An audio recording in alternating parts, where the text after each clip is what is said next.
So you have studied dance with folk dance. You were 3. In old times, folk dance was a way for people to have fun, to be together, and to forget about the hard work in the field. Then you went to conservatory. It was again fun and also a great collective adventure. Now dancing has become your profession. I would like to know what is left from these first premises. Is dance still fun for you? Is dance still a collective thing? Is dance still a way to escape hard work? Yes, of course it is. I mean, it is still fun, you know, because otherwise, I mean, our work requires a lot of traveling, a lot of going away from the family. So of course, if it would not be fun, I guess I would not be doing it. And then of course, yes, it is also about the collectivity because we could almost say the dancing brings people together, right? You always work in a relationship with the other people, and you're constantly dealing with other human beings, with their feelings, with their emotions, with their fragility, with their any of their human sides. So yes, it is still, of course, a lot about the collectivity, and it is also about the fun. But it is also hard work, of course. That's also strongly part of it. If you want to evaluate, if you want to grow, you have to keep working. You have to progress. Yeah, you have to keep discovering. The body is extremely important for you. We all have different reasons why we stepped into choreography. And I think what keeps your desire and interest very alive is your interest in the body. It is movement. It is your love for physicality. The body movement is your very, very big point of interest. Your shows are always very energetic and physical. When I see your work, it feels to me that you create an experience where audience and performers share a very strong physical experience made out of words and dance. Is it that for you to create a dance show? Look, the physicality always has been a very strongly part of my interest, and it's not just for the capacity of the body, what it can do, but also for how beautiful or how beautiful it can be when we watch dancing. I love the dancing, and I love it physical, and I love it definitely fast. You know, like I love to watch the virtuosity, and I always consider it's hard to say if that's what it should be, but it almost feels like out of ordinarity, right? The dancing. It should be something else. It should be something that we not see every day. That's why we feel that we want to go to the theater. But this is one context, of course. One context that is the physicality, and and another context is the almost like a storytelling, or like what kind of experience basically you go through when you watch the performance. And yeah, I love to give to the people experience, no matter which one. Are we talking about the emotional one, are we talking about the aesthetic one, but it must be an experience. Mhm. Your inspiration and your point of interest, your influences, and the informations you are playing with come mostly from sports. You have a very big fascination for boxing, for ropes, for biking, etc. As you practice sports, your dance practice gets richer. You create somehow your own artistic translation of this information, of these informations, as you integrate them in your choreographic practice. However, what you do, what you create is still dance. What is there in dance that is not there in sports? And what keeps you doing dance as your profession and not sports?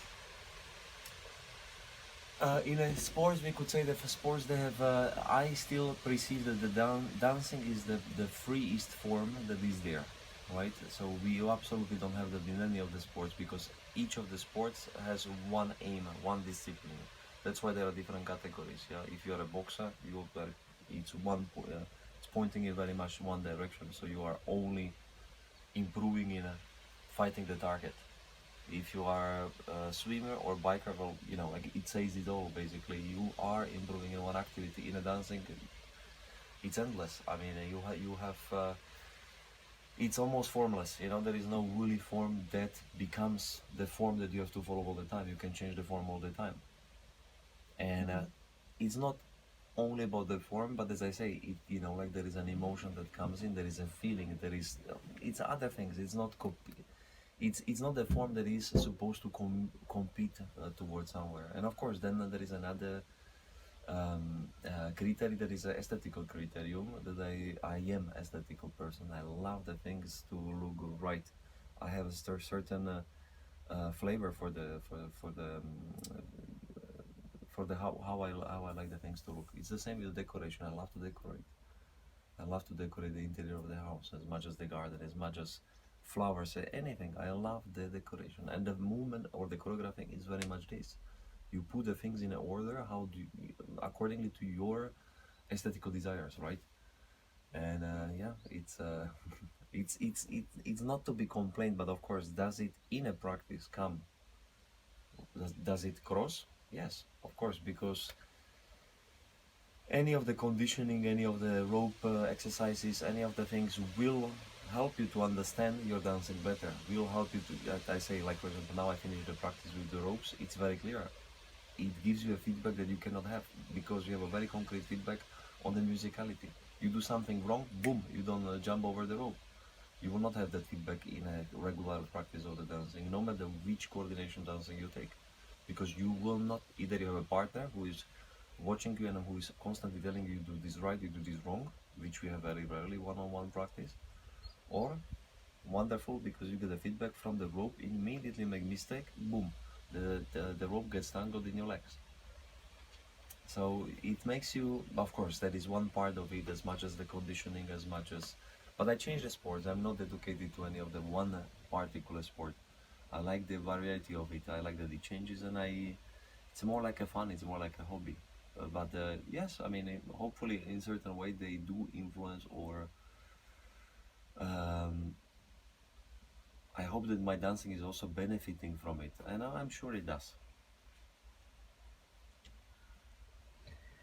Okay. Um, I would like us to speak about presence.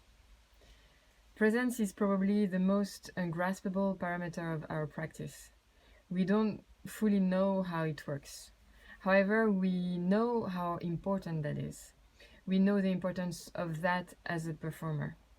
Can you explain the importance of presence, of charisma, in your practice as a choreographer and as a teacher? Uh,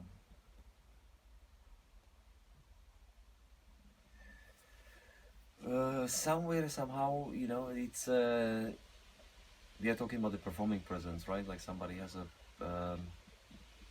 it's very, it's almost crucial, you know, it's almost crucial, and it's one of the things that becomes the most important. But it's hard to say in what kind of degree, because each person carries his own presence, and that we could say that formulates his character, or that formulates his personality. Because somebody without the presence, that might also become a character that is very important role in a performance, or that is very much needed, because you know, like already in an entire society we have all different characters, with one more charismatic, another one with zero charisma, and so on and so on. So, and it's not one is not more valuable than the other, one is more fragile than the other, and but we need all of them to create a certain story that is depending again of what the story is about. But of course, it's very important. It's very, it describes the character. It underlines the personage. It underlines who we are basically. And and And then of course in a teaching as the in a teaching as well, because of course like people follow, you know, people of course people would follow the information that is given for its information, but they also follow it for the belief that you have in that particular thing that you are teaching as well. Yeah, like I said, the conviction that you have. And I would guess that if you have no charisma, I mean, if you would be completely charismatic, I don't feel too many followers. yeah, okay. Um, uh, we know that being very technical without a great presence falls flat. We all know that the smallest movement can have an incredible charisma, and how very tiring material can be very invisible also. Yeah. So there is something about presence that is crucial, as you say, in your work. I don't think that you are teaching on presence, but maybe I don't know. Maybe you are, but I don't think this is you are teaching on that. I'm sure that you teach people how to move, but as a matter of fact, I can see that people appear more once they have worked with you, and it is not only because they move fast or precise.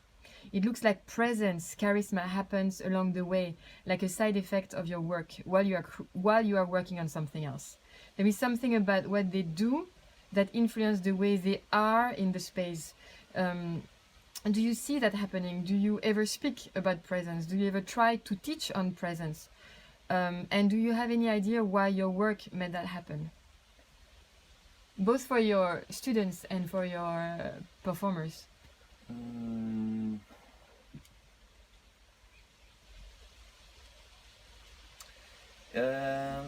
it's very often the comment that comes to me is that I know how to bring the best out of the people, right? And I think that might be strongly related to what we are talking about. That is inside of the choreographical approach, and then inside of the pedagogical approach. No, you are right. I do not aim for that necessarily, or I do not talk about it. But it's true that it somehow happens. I always give a guarantee to the people at the beginning of the workshop, when they begin it, that they will become a better dancers if they do what I say. And I feel that like further we go in a work, more they trust that journey. They feel that it's really happening, what has been promised, and that gives them a certain confidence. That confidence carries, like that presence, or what you are basically talking about. Because of course, more confident they feel, like they find themselves in their very. All of a sudden, they're wearing a very comfortable pullover, right? And everything feels right. Everything feels decided. Everything feels everything feels different. Even though the body is quite much in a shock, and it's in quite a pain, but you feel that you are getting somewhere, and that feeling that you are getting somewhere, and you feel that you are getting definitely somewhere where you have not been before, and that is, of course, that's bringing their best out. Yeah, and I feel that you are using a lot repetition as a tool. For me, It's the really repetition is a crucial thing. Yeah. It's a crucial thing. I always constantly speak about people should be repeating the things. Nobody is feeling like doing that because it's not fun. We don't feel like repeating. I always give one example. I say, everybody knows how to write, right? We all know. Everybody who comes to my class, I say, sign yourself, write your name. Everybody knows how to write. My daughter knows how to write today. Why do they know how to write? Because they're sitting in a school every day. And they write every day, again and again and again and again. So, because it's a difficult coordination at the end when we are talking about it, you have to guide your hand in a certain order that it writes the letters. But everybody knows it because we have, by the society, it has been obliged to us over the certain period of the time. Everybody learns it. People don't realize it. They say, of course, I know how to write. It's simple. No, it's not simple. I see my daughter how long she's learning how to do that, and it takes her time and an effort to guide her hand in an aesthetical shape, right? And then, of course, here we are talking about the more complex, higher complexity, because we are talking about coordinating your body in whatever form you basically decide to have from one place to another, right? And but of course, more you repeat it, more better. It cannot get worse if you work with the repetition. Yeah. It can get only better. Yeah. I wanted to. Yeah, maybe it's good time to speak about the puzzle work, no? Because it's really like something that you. It's a technique of composition that you have created and teach all around the world.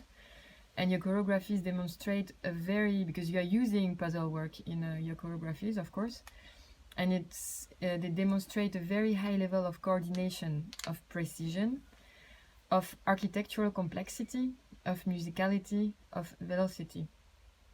Virtuosity can be many things, but what makes your dance. Virtuosic is probably your ability to combine different extreme together. Extreme precision with extreme speed, extreme complexity with great clarity. Your dancers usually have a very passionate way to dance, and at the same time, they demonstrate great control, great mastery, because they manage to combine all the different parameters of their score. Um, uh, and one could say that the dance you create is just for very few, very happy few with exceptional physical abilities, because that is at least what I thought for a while. As a matter of fact, 10 years ago, there was always people who could do it and people who just couldn't, or they would do it, but it just wouldn't be it. What's obviously very striking to me, and I guess it's also why your workshops are so popular, is that today you manage to make everybody dance this way everywhere you go, and always in a rather very short time. So what is it that you do to the people exactly? Or are the dancers better today? No, they are not better today than they were before.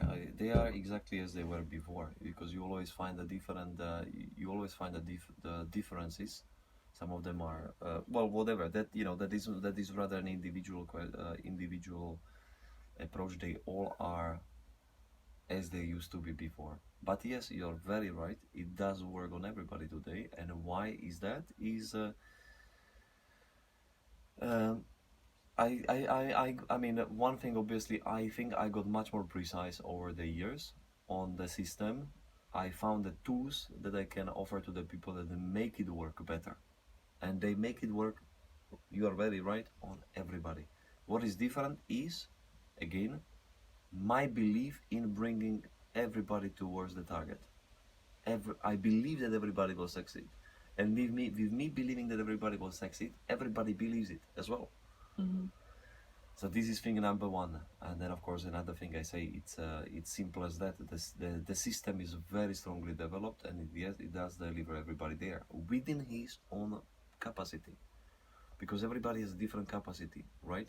So of course I cannot change your dispositions within 1 week, no, but I can make you use your dispositions and your abilities to become within the frame that you have a better dancer, to succeed in a speed and in a complexity within what is possible on that particular individual. Yeah. Yeah.